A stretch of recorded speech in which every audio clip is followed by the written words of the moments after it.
everyone. Today we will start the new topic, types of organizational structure. In the previous lecture we have discussed about the organizational structure and its importance. आपको पता है organizational structure का मतलब क्या होता है? जैसे हमने बात की थी कि whenever इसमें लिखा हुआ भी है what is the meaning of organizational structure? क्या मतलब होता है organizational structure का? Whenever the manager is performing the organizing function, जब एक मैनेजर ऑर्गेनाइजिंग फंक्शन को परफॉर्म करता है तो उसमें अपने आप ही क्या हो जाती है, अपने आप ही ऑर्गेनाइजेशनल स्ट्रक्चर बन जाता है. दैट मीन्स अपने आप ही ऑर्गेनाइजेशनल स्ट्रक्चर फॉर्म हो जाता है. तो which depicts the working style of an organisation. जैसे हमने पहले भी पढ़ा था कि जो वर्किंग स्टाइल बताता है ऑर्गेनाइजेशन का. तो ऑर्गेनाइजेशनल स्ट्रक्चर की जो डेफिनेशन होती है वो क्या होती है, वो आपकी ये होती है ऑर्गेनाइजेशन स्ट्रक्चर की definition. This one is the definition कि organizational structure can be defined as a network of job position, responsibility and authority at different levels of the organization. That means जो organizational structure है वो बताता है एक network of job position, responsibility and authority at different level of organization. इसके बाद क्या होता है, this structure shows the authority responsibility relationship between the people work and the people work at different job position. ये structure clear करता है who has to report to whom. ठीक है, तो ये हम पहले ही पढ़ चुके हैं. who is the superior and who is the subordinate, ये everything is clear. यानी कि who is the boss, कौन बॉस होता है और कौन आपका सबॉर्डिनेट है, ये हर चीज़ क्या है, क्लियर्ड है. ठीक है, अब बात करते हैं what are the types of organisational structure. Very important part, इसमें से भी एक क्वेश्चन जरूर आएगा कि व्हाट आर द टाइप्स. तो organisational structure generally is of two types. कौन कितने टाइप्स के होते हैं, दो टाइप्स के होते हैं. एक तो आपका फंक्शनल और एक आपका डिविजनल ऑर्गेनाइजेशनल स्ट्रक्चर. एक कौन सा होता है, फंक्शनल ऑर्गेनाइजेशनल स्ट्रक्चर, और एक होता है आपका डिविजनल ऑर्गेनाइजेशनल स्ट्रक्चर. क्लियर हो रही है बात, समझ में आ रही है अच्छी तरीके से. ठीक है,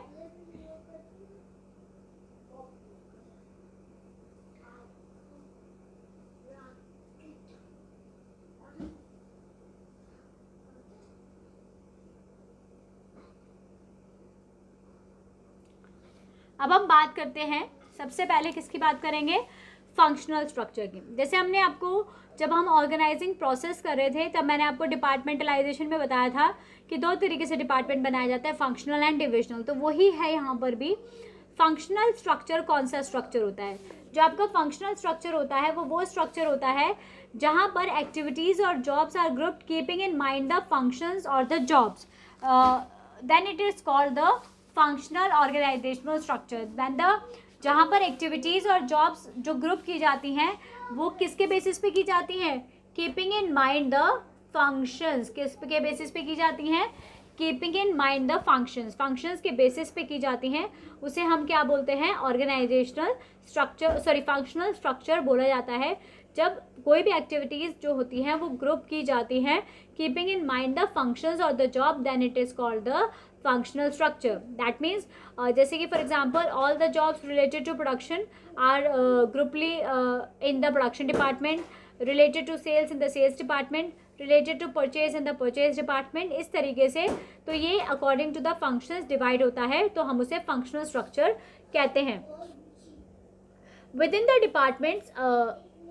the departments also grouping is done on the basis of specialized functions. जो specialized functions होते हैं जैसे कि रीजन वाइज भी होते हैं तो वो फंक्शनल ही किए जाएंगे. इवन टेरिटरी वाइज ग्रुपिंग भी फंक्शनल ही कहलाई जाती है, is also included in functional structure. जैसे कि रीजन वाइज होते हैं ना, नॉर्थ रीजन का ये अलग डिपार्टमेंट है, साउथ वेस्ट का अलग डिपार्टमेंट है, नॉर्थ ईस्ट का अलग डिपार्टमेंट है. तो ये भी किसके अंदर आएंगे, फंक्शनल के अंदर ही आएंगे. तो आपको समझ में आया फंक्शनल कौन सा होता है. फंक्शनल वो होता है जब कोई एक्टिविटीज़ जो होती हैं वो ग्रुप की जाती हैं on the basis of function, keeping in mind the functions और the jobs. It is called the functional structure. इसे क्या कहा जाता है, फंक्शनल स्ट्रक्चर कहा जाता है. दैट मीन्स जैसे कि प्रोडक्शन से रिलेटेड डिपार्टमेंट तो प्रोडक्शन डिपार्टमेंट में जाएगा, जो भी सेल्स से रिलेटेड चीज़ें होंगी तो वो सेल्स डिपार्टमेंट में जाएगी, मार्केटिंग से रिलेटेड चीज़ें होंगी तो वो मार्केटिंग डिपार्टमेंट में जाएगी, और परचेज से रिलेटेड चीज़ें होंगी तो परचेज डिपार्टमेंट में जाएगी. तो इस तरीके से जो डिपार्टमेंट्स बनाए जाते हैं वो किस स्ट्रक्चर के अंदर बनाए जाते हैं, फंक्शनल स्ट्रक्चर के अंदर बनाए जाते हैं. तो और जो टेरिटरी वाइज या रीजन वाइज भी होगा, स्पेशलाइजेशन के अकॉर्डिंग भी होगा, तो वो भी फंक्शनल डिपार्टमेंट का ही पार्ट होता है। For example the production department can be further classified, production department को फिर से क्लासीफाई किया जा सकता है, जैसे कि स्टोर डिपार्टमेंट अलग होता है, क्वालिटी कंट्रोल डिपार्टमेंट अलग होता है, असेंबली डिपार्टमेंट अलग होता है। तो with in each department and the sub department a chain of superior and subordinate is created, यानी कि हर डिपार्टमेंट और हर सब डिपार्टमेंट के अंदर एक चेन बनाई जाती है किसकी, superior and subordinate is created to work systematically. ठीक है, यानी कि सुपीरियर और सबॉर्डिनेट का एक रिलेशनशिप बनाया जाता है कि who has to report to whom, वो क्लियर किया जाता है। Got it. तो फंक्शनल कौन सा होता है, in which the groups jobs are grouped keeping in mind. तो आपको क्लियर हुआ फंक्शनल कौन सा होता है। फंक्शनल वो होता है इन विच द एक्टिविटीज और jobs are grouped keeping in mind the functions और द जॉब्स जो भी परफॉर्म की जाती हैं उसके अकॉर्डिंग। ठीक है, नेक्स्ट पे आते हैं। Now what are the advantages of functional organisational structure. तो फंक्शनल के क्या एडवांटेज होंगे, देखिए फर्स्ट एडवांटेज क्या है आपका, जो फर्स्ट एडवांटेज है that is specialisation, occupational specialisation. Occupational specialisation आएगा क्योंकि जो फंक्शनल स्ट्रक्चर जो होता है वो एम्फोसिस किस में होता है, फोकस किस में होता है, स्पेसिफिक फंक्शन पे। जैसे कि प्रोडक्शन डिपार्टमेंट है तो प्रोडक्शन से रिलेटेड चीज़ें हैं वो सारी कहाँ जा रही हैं, प्रोडक्शन डिपार्टमेंट में जा रही हैं। तो उससे क्या होगा, ऑक्यूपेशनल स्पेशलाइजेशन होगा। समझ रहे हो, उससे क्या होगा, उससे ऑक्यूपेशनल स्पेशलाइजेशन आएगा। तो since in functional structure emphasis is placed on specific functions, this promote efficiency in utilisation of man power as by performing similar jobs their performance improves, यानी कि क्योंकि उसी जॉब को वो करते जा रहे हैं, उसी डिपार्टमेंट में सिर्फ प्रोडक्शन से रिलेटेड काम चल रहा है, तो उससे क्या होगा, they are doing the work repeatedly, उसी काम को वो रिपीट करे जा रहे हैं, तो उससे क्या होगा, स्पेशलाइजेशन आता है and they become specialise in their task. तो उनकी परफॉर्मेंस पर इम्प्रूव होती है और उनका जो they become specialise in their task. तो फर्स्ट बेनिफिट समझ में आया, ऑक्यूपेशनल स्पेशलाइजेशन आएगा। दूसरा क्या होगा, it promotes control and coordination within the departments, यानी कि promotes control and coordination within the department. भाई अगर हमने एक पर्टिकुलर डिपार्टमेंट बना दिया तो similar activities are grouped in one department, तो इजी सुपरविजन हो जाएगा और बेटर कंट्रोल होगा, क्योंकि एक जैसी एक्टिविटीज़ एक ही डिपार्टमेंट में है। तो जो मैनेजर होता है वो भी प्रोडक्शन मैनेजर है, तो उसे प्रोडक्शन की नॉलेज है, तो वो प्रोडक्शन से रिलेटेड ही चीज़ें देखेगा, तो ईजी कंट्रोल हो जाएगा and the easy supervision and the better control, easy supervision होगा and the better control.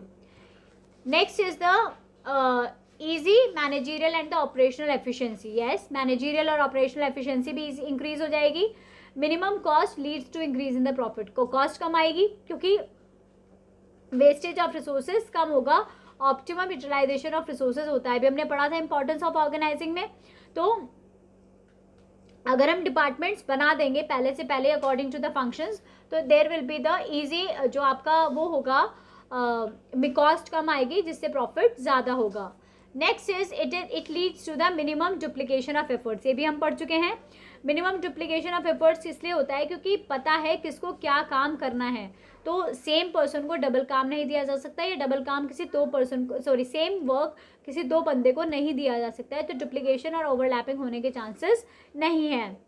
Easy and effective training, क्योंकि जो ट्रेनिंग होगी वो फोकस होगी ओनली ऑन लिमिटेड स्किल, यानी कि एक फंक्शन पे ही ट्रेनिंग दी जाएगी, क्योंकि जो प्रोडक्शन डिपार्टमेंट में मैनेजर्स काम कर रहे हैं या फिर सबॉर्डिनेट्स काम कर रहे हैं, तो वो सिर्फ एक ही तरह की ट्रेनिंग दी जाएगी, तो ट्रेनिंग आसानी से दी जा सकती है। नेक्स्ट समझ में आ गया ये। Next is the due attention to the different functions. Each function जो है वो ड्यू अटेंशन देता है अंडर द फंक्शनल स्ट्रक्चर, क्योंकि प्रोडक्शन डिपार्टमेंट ध्यान देगा सेल्स डिपार्टमेंट का भी, क्योंकि प्रोडक्शन में गड़बड़ हुई तो सेल्स में भी गड़बड़ होगी, सेल्स में गड़बड़ हुई तो आगे मार्केटिंग में गड़बड़ होगी, तो इस तरीके का ये इंटरलिंक्ड होते हैं। तो these are the advantages of और फंक्शनल स्ट्रक्चर। ऑक्यूपेशनल स्पेशलाइजेशन आता है, promotes control and control coordination within the department होता है, क्योंकि इजी सुपरविजन और बेटर कंट्रोल होता है। मैनेजरियल और ऑपरेशनल एफिशिएंसी बढ़ती है। It leads to the minimum duplication of efforts, easy and the effective training and due attention to the different function. Clear हो गया? Now let us start about the disadvantages of functional organizational structure. What are the disadvantages? तो disadvantages क्या हैं? जो functional organizational structure के disadvantages क्या हैं? सबसे पहला disadvantage है ये कि places less importance to overall objectives of the organisation. This one is the first जो आपका है कि places less importance to overall objective of the organisation. क्या मतलब है इसका कि अब हमने डिपार्टमेंट्स बना देते हैं तो डिपार्टमेंट जनरली अपने डिपार्टमेंट पे ही कॉन्सेंट्रेट करते हैं, ओवरऑल ऑब्जेक्टिव ऑफ ऑर्गेनाइजेशन के पे फोकस हट जाता है उनका. तो एक ड्रॉबैक ये भी होता है कि place less importance to the overall objective of organisation, क्योंकि जो फंक्शनल हेड होता है लाइक प्रोडक्शन मैनेजर, तो place less importance to the overall objective of organisation means functional structure जो होता है वो place less emphasis on the overall enterprise objectives than the objective pursued by the functional head. मतलब they fail to give priority to the organisational interest. ये जो होते हैं दे fail to give the priority to the organisational interest. This may lead to pursuing department interest at the cost of organisational interest. इससे क्या हो जाता है तो कि डिपार्टमेंटल इंटरेस्ट की वजह से जो ऑर्गेनाइजेशनल इंटरेस्ट होता है उसका फोकस क्या हो जाता है, कम हो जाता है. कुछ बात समझ में आ रही है? तो फर्स्ट लिमिटेशन समझ में आ गई कि जो ये फंक्शनल डिपार्टमेंट्स जो बन जाते हैं उससे क्या होता है, less importance to the overall objectives of the organisation. The next is the now problem of coordination आती है क्योंकि हर डिपार्टमेंट स्पेशलाइज्ड होता है अपने खुद के फंक्शन में. तो मतलब क्या होता है, they feel to understand the priority of the department. That means they don't feel to मतलब कि प्रायोरिटी क्या है, दूसरे की प्रायोरिटी क्या है. तो कोऑर्डिनेशन नहीं हो पाता है क्योंकि हर डिपार्टमेंट अपने ही फंक्शन में स्पेशलाइज्ड होता है. इनफ्लेक्सिबिलिटी होती है. क्या मतलब होता है इसका, इनफ्लेक्सिबिलिटी का मतलब होता है कि जो फंक्शनल स्ट्रक्चर होता है एम्प्लॉय डेवलप होता है उसका नैरो पर्सपेक्टिव होता है क्योंकि वो एक ही एरिया में ट्रेंड होता है. जैसे कि जो प्रोडक्शन डिपार्टमेंट है अगर वो उसमें कोई एम्प्लॉय काम कर रहा है, कोई सबऑर्डिनेट काम कर रहा है और उसे प्रोडक्शन की ट्रेनिंग है और उसे तुरंत ही शिफ्ट कर दिया जाता है सेल्स डिपार्टमेंट या मार्केटिंग डिपार्टमेंट में या परचेज डिपार्टमेंट में, तो उसकी वहाँ पर उसको नॉलेज नहीं होती है क्योंकि वो उसको जो ट्रेनिंग मिली है वो एक पर्टिकुलर एरिया के अंदर ही मिली है. तो वहाँ पर प्रॉब्लम आ जाती है. तो इनफ्लेक्सिबिलिटी होती है कि जो बंदा जिस डिपार्टमेंट में काम कर रहा है उसे हम कहीं और डिपार्टमेंट में ट्रांसफ़र नहीं कर सकते हैं क्योंकि वो बंदा उसी पर्टिकुलर डिपार्टमेंट में ही ट्रेंड है, वो पर्सन उसी पर्टिकुलर डिपार्टमेंट में ही ट्रेंड है. He can not transfer to the other department. जो फंक्शनल हेड्स होते हैं उनको जो है they do not get training for the top management position. जो भी फंक्शनल हेड होता है इसका, जैसे प्रोडक्शन मैनेजर होता है या सेल्स मैनेजर होता है, उन्हें कभी भी उनको ट्रेनिंग नहीं मिलती है for the top management position क्योंकि जो टॉप मैनेजमेंट वाले होते हैं उनको तो सब चीज़ों की नॉलेज होनी चाहिए. तो वो कभी भी इनको नहीं मिल पाती है क्योंकि they are unable to gather experience in the diverse areas. That means वो डाइवर्स एरियाज में अभी तक उन्होंने एक्सपीरियंस नहीं लिया है. ठीक है, समझ में आ रहा है? Next is the conflict of interest. कभी कभी क्या होता है कि there can be the conflict of interest. Conflicts होने के चांसेस हो जाते हैं बिटवीन द डिपार्टमेंट्स. अब वो कैसे हो जाते हैं, जैसे कि there can be conflict between the different departments. For example जो सेल्स डिपार्टमेंट है वो इंसिस्ट कर रही है कि हमें डिस्काउंट देना चाहिए टू इंक्रीज द सेल, जबकि जो फाइनेंस डिपार्टमेंट है वो ऑब्जेक्शन कर रही है कि it will reduce the revenue of the organisation. तो क्या हो गया, फाइनेंस डिपार्टमेंट अपने हिसाब से सोच रही है और सेल्स डिपार्टमेंट अपने हिसाब से सोच रही है. क्योंकि जो सेल्स डिपार्टमेंट है वो ये सोच रहा है कि अगर हम डिस्काउंट देंगे तो सेल्स बढ़ेगी, बट फाइनेंस डिपार्टमेंट ये सोच रहा है कि अगर हम डिस्काउंट दे देंगे तो कंपनी की जो रेवेन्यू है वो कम हो जाएगी. दोनों अपने तरीके से सही सोच रहे हैं बट दोनों के बीच में क्या आएगा, कॉन्फ्लिक्ट्स आएंगे बिकॉज दोनों के जो इंटरेस्ट है वो मैच नहीं करते हैं. तो इस तरह के कॉन्फ्लिक्ट्स आने के चांसेस ज़्यादा हो जाते हैं. Next is the difficult to fix the accountability. What does it mean? अगर आपका ऑर्गेनाइजेशनल ऑब्जेक्टिव फेल हो जाता है, दैट मीन्स अगर ऑर्गेनाइजेशन अपना ऑब्जेक्टिव अचीव नहीं कर पाया है, तो जो डिपार्टमेंट्स होते हैं, जो डिफरेंट डिपार्टमेंट्स होते हैं, जो डिपार्टमेंटल हेड्स होते हैं, वो दूसरे डिपार्टमेंट को ब्लेम कर देगा कि इसकी वजह से हुआ है. एज ऑल डिपार्टमेंट, क्योंकि हर डिपार्टमेंट एक दूसरे से क्या होता है, इंटर रिलेटेड होता है. क्योंकि प्रोडक्शन होगा, उसके बाद सेल्स मार्केटिंग होगी, उसके बाद सेल्स होगा, उसके बाद आगे बढ़ेगा. तो ये सारा, तो मतलब इसमें अकाउंटेबिलिटी फिक्स करना बड़ा मुश्किल हो जाता है कि किसकी वजह से फेलियर आया है ऑब्जेक्टिव में. क्योंकि जो सारे डिपार्टमेंट्स हैं दे आर इंटर रिलेटेड, वो क्या होते हैं, एक दूसरे से रिलेट करते हैं। समझ में आ रही है बात? तो क्या है, in case of failure of organisational objective the departmental head blames other departments as all departments are interrelated, यानी कि जितने भी सारे डिपार्टमेंट्स होते हैं वो क्या होते हैं, क्या होते हैं, वो इंटर रिलेटेड होते हैं। तो उसमें आपका क्या होता है, and it is very difficult to find out which department is going against the organisational goal. ये बहुत मुश्किल हो जाता है जानना कि कौन सा डिपार्टमेंट ऐसा है जो ऑर्गेनाइजेशनल गोल से हट के काम कर रहा था। समझ में आया? अच्छे से समझ में आया? तो जैसे कि फॉर एग्जांपल दिया हुआ है कि द सेल्स डिपार्टमेंट में blame the production department for the poor quality.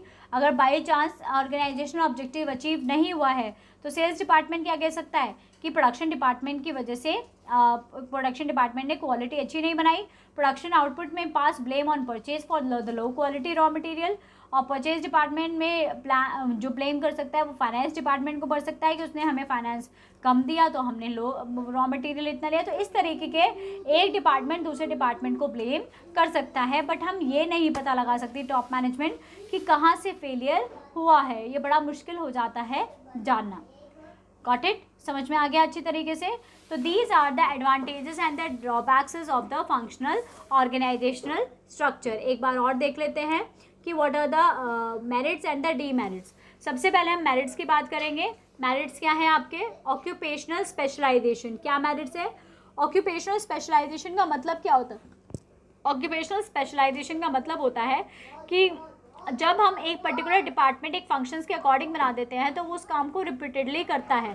यही एक ड्रॉबैक भी है, तो ये एक फ़ायदा भी है, क्योंकि वो एक पर्टिकुलर लेवल पे क्या हो जाता है, स्पेशलाइज्ड हो जाता है अपने काम में, अपने टास्क को अच्छे से परफॉर्म करता है, तो वो स्पेशलाइजेशन होता है। समझ में आ गया? नेक्स्ट आता है promotes control and the coordination within the department. Control और कोऑर्डिनेशन होता है क्योंकि सिमिलर एक्टिविटीज़ जो एक डिपार्टमेंट की होती है तो ईजी सुपरविजन और बेटर कंट्रोल होता है। Increases the managerial and operational efficiency बढ़ती है क्योंकि मिनिमम कॉस्ट, इसकी वजह से प्रॉफिट भी ज़्यादा होता है।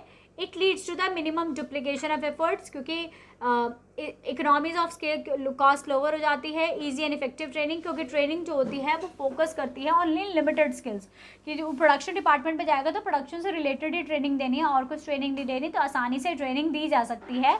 और due attention to the different functions, यानी कि हर फंक्शन अपने फंक्शनल स्ट्रक्चर पे अटेंशन देता है, अपने पर्टिकुलर फंक्शंस पे अटेंशन देता है। अब what are the drawbacks? Drawbacks क्या थे? पहला था place less importance to the overall objective of the organisation. Generally जो फंक्शनल स्ट्रक्चर होते हैं वो ज़्यादातर फोकस करते हैं किस पे? ओवरऑल एंटरप्राइजेस का जो ऑब्जेक्टिव होता है वो भूल जाते हैं और अपने पर्टिकुलर डिपार्टमेंट पे फोकस करते हैं, जिसकी वजह से they fail to give priority to the organisational interest, यानी कि वो they are fail to give priority to the organisational interest. इससे क्या होता है, जो डिपार्टमेंटल इंटरेस्ट प्रायोरिटी पे हो जाता है और जो ऑर्गेनाइजेशनल इंटरेस्ट है वो सेकेंडरी हो जाता है। समझ गए? प्रॉब्लम्स ऑफ कोऑर्डिनेशन, क्योंकि हर डिपार्टमेंट एक पर्टिकुलर अपने फंक्शंस में स्पेशलाइज होता है, तो so they feel to understand the priority of the other department. तो प्रॉब्लम्स ऑफ कोऑर्डिनेशन होती है क्योंकि हर डिपार्टमेंट अपने पर्टिकुलर एरिया में स्पेशलाइज होता है, so they feel to understand the priority of the other department. Next is the inflexibility. जैसे मैंने आपको बताया भी था कि फंक्शनल स्ट्रक्चर में जो होता है एम्प्लॉयज़ जो होते हैं वो अपनी पर्टिकुलर एरिया में ही ट्रेंड होते हैं, तो it is difficult to transfer them to the other department. और जो फंक्शनल हेड्स होते हैं लाइक प्रोडक्शन मैनेजर्स होते हैं, सेल्स मैनेजर्स होते हैं, उनको ट्रेनिंग नहीं मिलती है टॉप लेवल मैनेजमेंट की, because they are unable to gather experience in the diverse area. वो एक पर्टिकुलर एरिया में ही एक्सपीरियंस है बट अलग अलग एरिया में एक्सपीरियंस नहीं है, जिसकी वजह से उनको कोई ट्रेनिंग नहीं मिल सकती है for the top management. Conflict of interest. Conflict of interest मतलब डिफरेंट डिपार्टमेंट के बीच में कॉन्फ्लिक्ट्स आ सकते हैं। जैसे मैंने एग्जांपल दिया था कि सेल्स डिपार्टमेंट इंसिस्ट कर रहा है for giving the discount for increasing the sales, but finance department कह रहा है कि अगर हम डिस्काउंट देंगे तो रेवेन्यू कम हो जाएगा। दोनों अपनी अपनी जगह ठीक है, बट क्या है, वो सेल नहीं बढ़ा पाएगा जब तक वो डिस्काउंट नहीं देगा। और फाइनेंस डिपार्टमेंट कह रहा है कि अगर हम डिस्काउंट दे देंगे,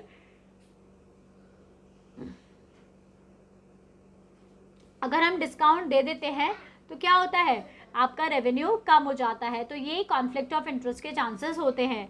difficult to fix the accountability, इसका मतलब क्या था, it is very difficult to fix that कि in case if the organisational objective is failed, तो किसको अकाउंटेबल करें, किसको ब्लेम करें कि कौन है, क्योंकि जितने भी फंक्शनल हेड्स हैं वो एक दूसरे को ब्लेम कर सकते हैं। जो डिपार्टमेंटल हेड्स हैं they can blame to the other departments as all departments are interrelated and it is difficult to find out which department is going against the organisational goal. जैसे मैंने आपको example दिया था कि अगर organisational objective fail हो जाता है तो सेल्स डिपार्टमेंट प्रोडक्शन डिपार्टमेंट को ब्लेम कर सकता है for the low quality product, production department purchase department को ब्लेम कर सकता है for the low quality raw material and the purchase department जो है वो फाइनेंस डिपार्टमेंट को ब्लेम कर सकता है कि उन्होंने हमें फाइनेंस नहीं प्रोवाइड कराया। तो इस तरीके के ब्लेम मिल सकते हैं, तो it is difficult to fix the accountability. Clear हो गया, फंक्शनल समझ में आ गया, इसके merits and demerits. Now मैं आपको एक पिक्चर दिखाती हूँ, ये है आपका फंक्शनल स्ट्रक्चर।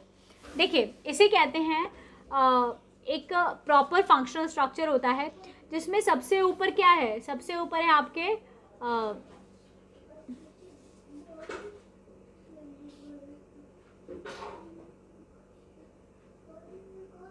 देखिए सबसे ऊपर क्या है, this is the board of directors. ये क्या है, आपके board of directors. Board of directors होते हैं जो कंपनी के टॉप लेवल मैनेजमेंट होते हैं। फिर ये आपके आ गया मैनेजिंग डायरेक्टर, जो सारे डिपार्टमेंट्स को देखता है वो मैनेजिंग डायरेक्टर होता है। अब ये डिपार्टमेंट्स बन गए, production department, marketing department, finance department, तो इन सब के क्या होंगे, इन सब के मैनेजर्स होंगे, इन सब के हेड्स होंगे, तो वो आपके क्या बन जाएंगे, production manager, marketing manager, finance manager and the purchase manager. अब जैसे प्रोडक्शन में भी कुछ सब डिपार्टमेंट्स हो सकते हैं, यानी कि प्रोसेसिंग का डिपार्टमेंट अलग होगा, क्वालिटी कंट्रोल का डिपार्टमेंट अलग होगा, सब डिपार्टमेंट्स कहा जा सकता है इसको, और रिपेयर और मेंटेनेंस का डिपार्टमेंट अलग कहा जाएगा। ऐसे ही मार्केटिंग में कौन सा होगा, advertising, sales, customer service, research etcetera. Finance में क्या होगा, capital structure, financial planning etcetera. Next होगा आपका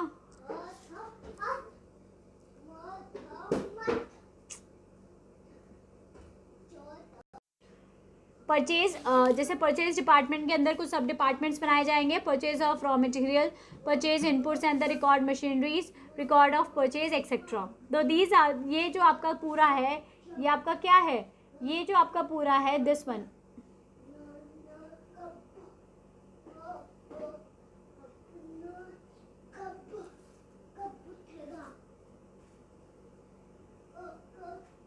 ये दिस वन, ये पूरा आपका क्या है, फंक्शनल ऑर्गेनाइजेशनल स्ट्रक्चर। कभी कभी एग्जाम में बनाने को भी आ जाता है, तो आपको याद होना चाहिए कि क्या बन सकता है, ठीक है।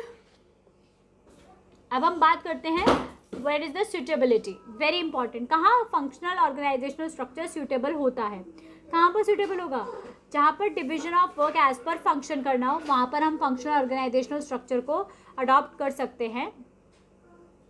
जहाँ पर हमें क्या करना हो, division of work as per function करना हो। दूसरा स्पेशलाइजेशन इन एवरी फंक्शन, जहाँ पर हमें हर फंक्शन के अंदर स्पेशलाइजेशन चाहिए हो। Grouping of similar nature of job, जहाँ पर हमें एक जैसा जॉब सिमिलर कर सकते हैं। और यूनी प्रोडक्ट यानी कि single product, very very very important part. जो कंपनी सिंगल प्रोडक्ट बनाती है तो वो फंक्शनल ऑर्गेनाइजेशनल स्ट्रक्चर को ही अडॉप्ट करती है, क्योंकि उसी के अंदर जो डिपार्टमेंट्स बनेंगे। तो जो फोर्थ वाला सूटेबिलिटी है ये बहुत इंपॉर्टेंट है। फर्स्ट वाला क्या था कि division of work as per functions किया जा रहा हो, स्पेशलाइजेशन चाहिए हो हर जगह पर, grouping of the similar nature of jobs and the uni product और सिंगल और one type of product manufacturing company हो, वहाँ पर हमारा फंक्शनल ऑर्गेनाइजेशनल स्ट्रक्चर सूटेबल होता है। समझ में आ गया, ठीक है, क्लियर हो गया अच्छी तरीके से। तो आज हम आपको फंक्शनल समझाएंगे, नेक्स्ट लेक्चर में हम आपको डिविजनल ऑर्गेनाइजेशन स्ट्रक्चर क्लियर करेंगे। Okay, the class is over now, just read it and if any doubt then ask me, ठीक है। Okay, good bye.